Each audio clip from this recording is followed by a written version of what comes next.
Hello everyone, Andrew Zimmern, Instagram Live. We call it AZ Cooks. It has been going on for years. We love doing this, in one form or another going on for years, but certainly through pandemia, it became something that we just love doing.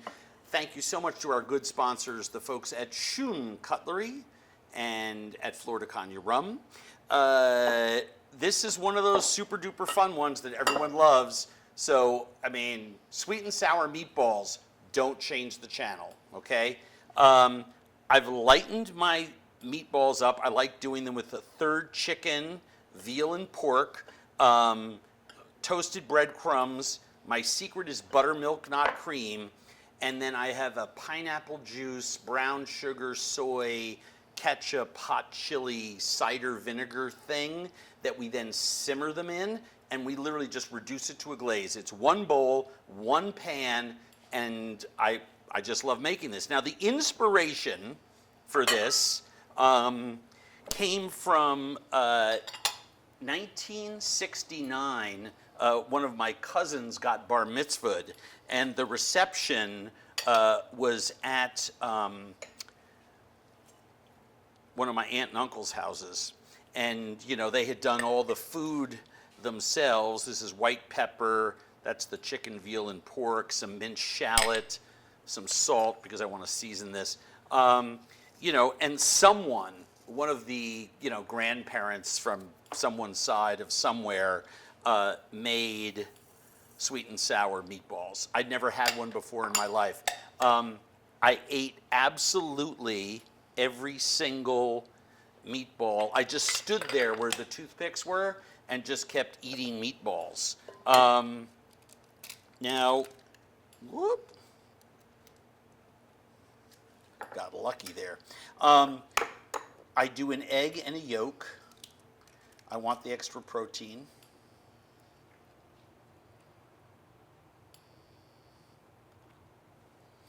And I've just been in love with this dish ever since. Take off rings, push your watch up, get your bracelets high if you're one of those dudes.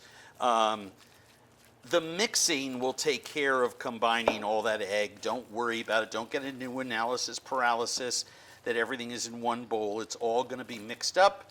Use the best tool in the kitchen. That's your hand. And I usually use the claw method of just pretending my hand is a beater. And I just move around. What you really want to make sure is that the bread, well, you want everything evenly distributed. You don't want a clump of anything, be it a meat, a seasoning, the breadcrumbs, the liquid, anything. I normally tell people, hey, make sure this refrigerates for an hour before you do what I'm about to do, which is cook these things. But I'm not. I'm going to cook them directly. I'm going to wash my hand. Sweet and sour meatballs have been a church basement or bar mitzvah or family get-together or tailgating treat for as long as I've been alive as a human being. And yet there's no real modern versions that sort of refresh the classic grandmother-style recipe. Now, I'm not saying that grandma's recipes need to be refreshed. Believe me, I cook a lot of my grandmother's recipes as is.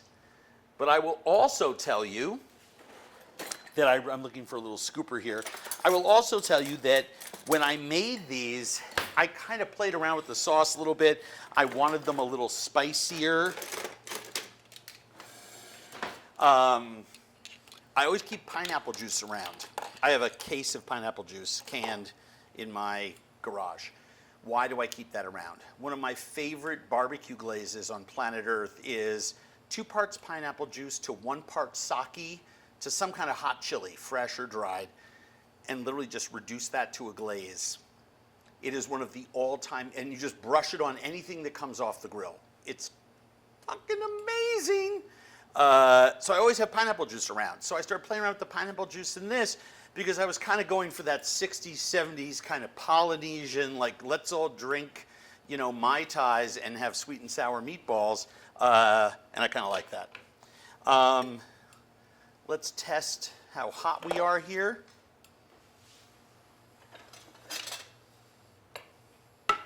Fantastic, hot enough. Do not make meatballs this size. No, no, no, no, no. Don't make them smaller than this. I mean, this is the perfect sort of one bite thing. You can do it with your hand, but I have found over the course of all these years that if I just leave a mounded top to them, I don't compact them as much. And by not compacting them, the texture is 20 times better. And when the texture is better, the flavor is better. And why is the flavor better? Because they're softer, so they absorb what is first a marinade and then cooks down to a glaze perfectly. The other thing that I like about this, especially for folks that don't spend as much time in the kitchen as I do, less chance of burning yourself. Because you're not like plopping meatballs into hot oil willy-nilly. It doesn't drop. It's really controllable because the meatball won't leave the scooper until you hit that little lever. It's got a nice sound effect too. Besides your hands, what is your favorite kitchen tool? My favorite kitchen tool besides my hands would have to be my collection of spatulas, because I probably use them for everything. Whether it's lifting fish, a fillet out of a pan, or a whole fish out of a poacher. I have all different sizes and shapes at home of spatulas. I like those. And spoons. Spatulas and spoons. Is that two answers? Or can it be one? That's one. All right, thank you. Those are two tools. I appreciate it. I mean, look, all those chef interviews, I really hate them. I hate doing them. I hate reading them. I only need one good knife and a cutting board. Like, yeah, no, we all get that. That's sort of like bare minimum. I always want to ask, like, what about beyond that? There's lots of other things that we need. I also like chefs who are really honest about it, who are like, I sous vide everything, or I puree everything in my... I know I have friends, Leah Cohn. I bet her next book, she's a great chef in New York, I got $20 says her next book is the Leah Cohn Air Fryer Cookbook, because I don't know whether it was COVID or she got too many air poppers as gifts when she had her first baby. By the way, congratulations, Leah, to you and your whole family and your husband. She publicly announced she's having a second child. Congratulations. But she's in love with her air fryer. If you follow her on Instagram, she's a great follow. She's in love with her air fryer. So yeah, every chef has their own kind of gadgets. This is super, super fun and easy to do. This is a 12-inch skillet. It does not have a handle on it. It has two little side handles. Technically, it's a rondeau. This whole recipe will fit in it.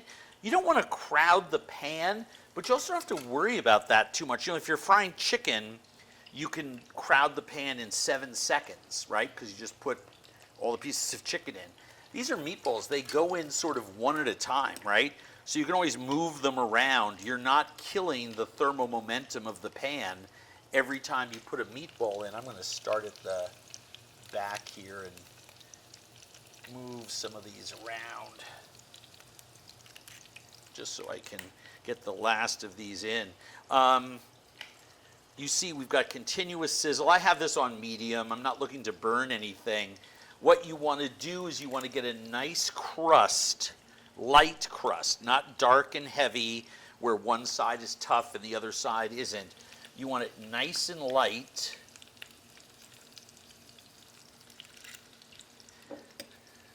Look at this. Perfect. You want it nice and light. And I may even start flipping these in another minute. You guys look at those. I'm going to wash my hand.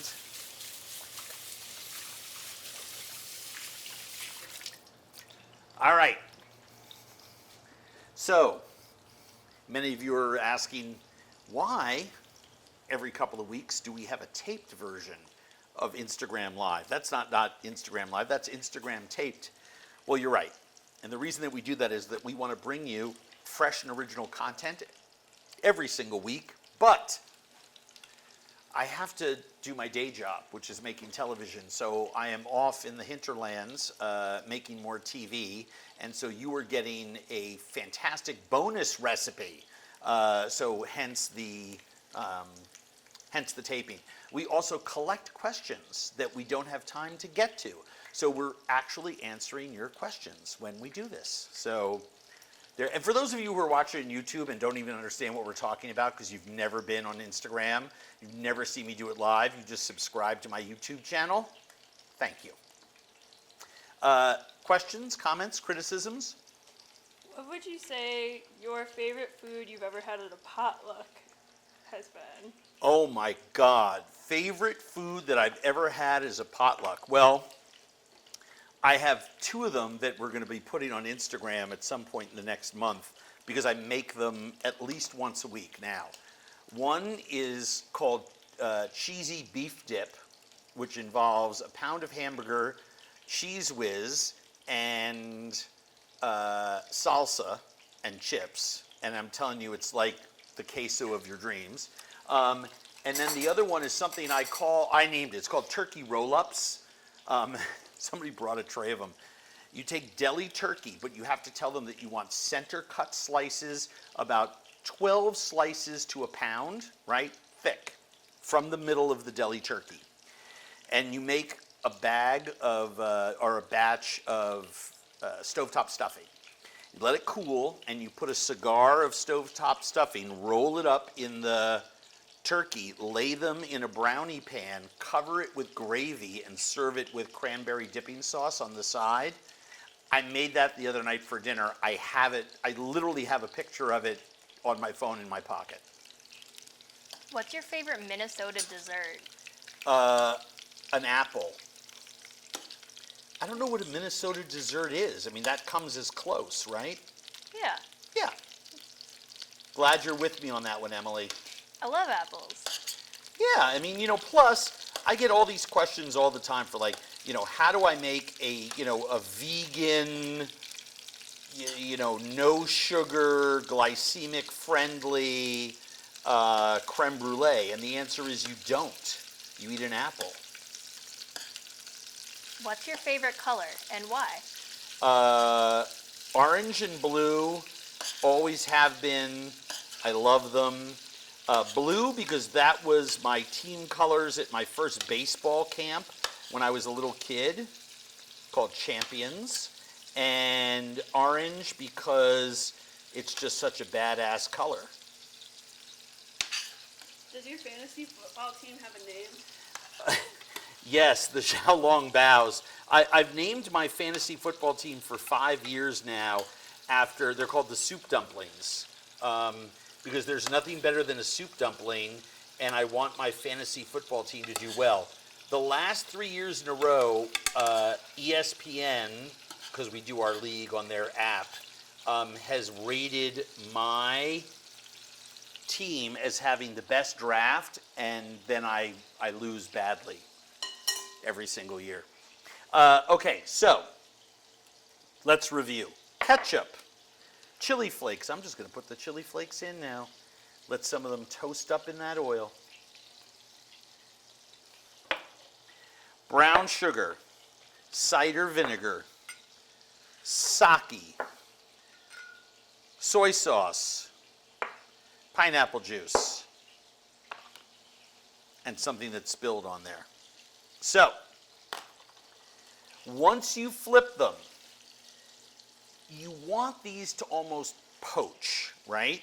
So I'm going to add my pineapple juice first.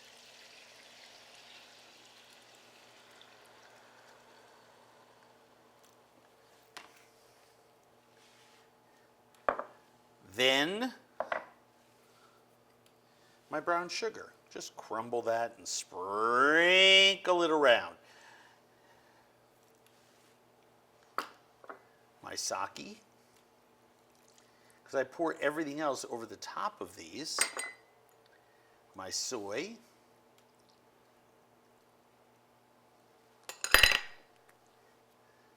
My vinegar. And you want them to come up, no matter how small or large your pan is, about halfway above them, and give it a little shake so that everything sort of incorporates.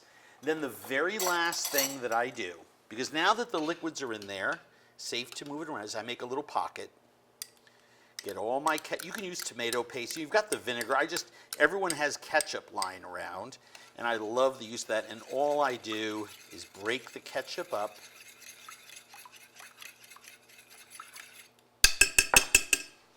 And then stir it around. So that way that is all combined. And all I do is reduce that. And over the course of the next, 20, 25 minutes, these are going to reduce down to a glaze. So I'm just increasing the temperatures to bring it to a boil. Then I'm going to lower the heat to maintain a simmer. I'm not going to cover it. That just smells sweet and sour. It's incredible. And you can see we're starting to get some bubbles. We don't want to slowly simmer because we want evaporation, right? But we don't want to boil too aggressively because we'll burn the sugars and turn it bitter, or overcook the meatballs, cook them too fast. So we just want a nice, steady, low boil or high simmer, and evaporate that to a glaze, and then we serve it with tons of toothpicks. Make sense? All right. Any questions?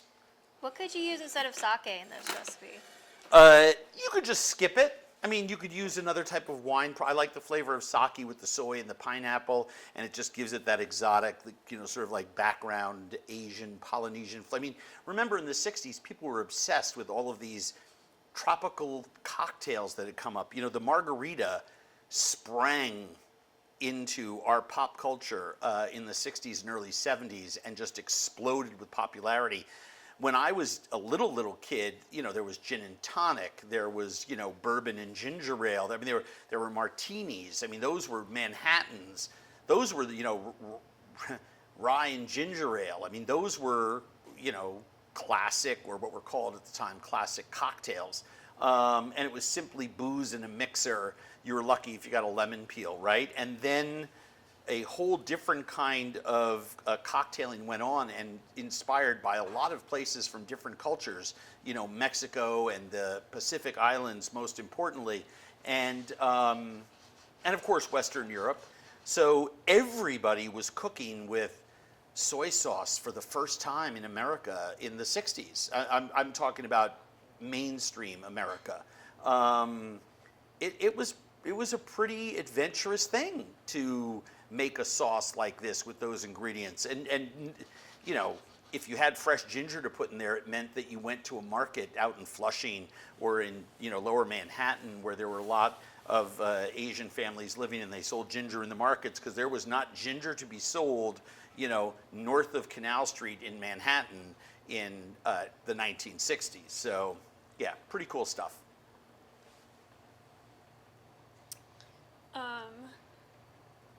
Chocolate. No, I'm just kidding. Vanilla. Do you think meatballs belong on spaghetti? So that's a great question. I like meatballs and spaghetti. I make them in my house. Do they belong is a misleading kind of question. I will tell you that the addition of meatballs to spaghetti came from Italian Americans in New York, who literally invented that dish during the beginnings of the great Italian diaspora here into northeastern United States, that started in the 1880s and just kept going. And spaghetti and meatballs is often sort of held up as sort of the classic Italian-American dish. The last time that I was in Italy, which was right before COVID, a friend of mine, Katie Parla, who's just an incredible expert on all things Italian, has a new pizza book coming out. By the time you see this, it'll be out, so look it up. Took me to a tiny little restaurant in a tiny little town, and their specialty was meatballs. And it was just meatballs in a marinara sauce, and they served you a bread that resembled pizza that didn't have toppings put on it. And it was, I mean, you just gorged and stuffed your face on them. They were so delicious. Meatballs were something separate. Then you had a pasta course. Meatballs were often a preemie or something to share with friends as a first course. You know what I'm going to do? I'm going to make an executive decision here. We're going to let these cook. We're going to simmer. And since we are taping this for you, we will come back when this sauce has tightened around these balls. See you in a few. It's 12, 14 minutes later. Look here, do you see the larger size bubbles there? As opposed to those little simmering bubbles, we have big fat bubbles that are actually filling with air. That's because our sauce has texture. And you can see it's almost at what I'll call barbecue sauce thickness. This has body to it. Remember, it was watery when we put everything in. And it's almost thick enough to coat the back of a spoon. The most important thing that we can do right now is try this. Delicious. What we're tasting for the most, besides obviously it being too sour, too sweet, or not finding everything in harmony, is have we burnt the sugar? Is anything bitter? Has there a mistake been made and we put in molasses instead of soy sauce, right? I mean, this is the point that you can correct it. At a certain point, you really can't. What I love about this part, this time in the recipe, let's say you're doing this as an entree with your family. Now's the time to put in slices of onion, strips of red and green bell pepper, other vegetables that you just want to have cooked for a minute or two. I know that my meatballs are cooked, so I'm just going to slowly but surely transfer these, and look at the color. Those meatballs have taken on the color of the marinade. Now, of the liquid that they're braising in. As I take these out, we'll also get a much better handle on how much time to reduce our sauce. I bet I'll be able to pour it right over. One of the things that I like about taking these out right before the sauce is ready, not a minute or two before the sauce is ready, but right beforehand, is that if the sauce starts to burn, right, there's sugars in the ketchup, we actually put brown sugar in there, you would start to see the meat scorch and stick, and you'd lose a meatball. And look at that. That's that glazy, reduced sweet and sour sauce that everyone loves. Now, over the years, as I've been serving this at home, you know, my kid loves this on white rice with different vegetables and stuff. We've put it over ramen noodles in our home. I'm just going to turn this off. The texture right now, dare I say it, is perfect for what our needs are. It's just the texture of barbecue sauce without getting too thick and gloppy. We don't want it to be the texture of ketchup. We want it to glaze these. If it was too thick, too much of it would go on each meatball, and it would be sort of out of whack. You wouldn't taste the chicken and the pork and the veal. Look how fantastic this is. Now, you want to snip some chives and put them on here, I'm not going to stop you. That's definitely more 2021, or some scallions, or some other allium. It's completely appropriate just to put a little green on there, right? It's a 1960s cocktail party dish, after all. The other fun thing to do, let's just put a couple of these balls and poke them with our colored frilled toothpicks. Always looking for an excuse to use a frilled toothpick. Why can't I talk today? I actually know why you can't talk today. Should I tell them the truth? Why?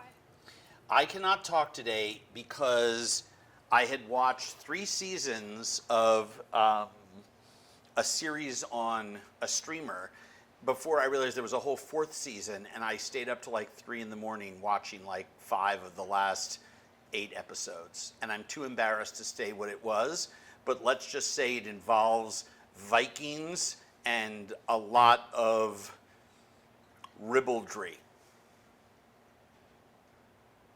True. So there it is. These are the sweet and sour meatballs. I sort of want to leave. Okay, I'm going to steal one from the back side and dunk it, because that was always my favorite. I broke my stick. You can't get a chance to say that on TV enough.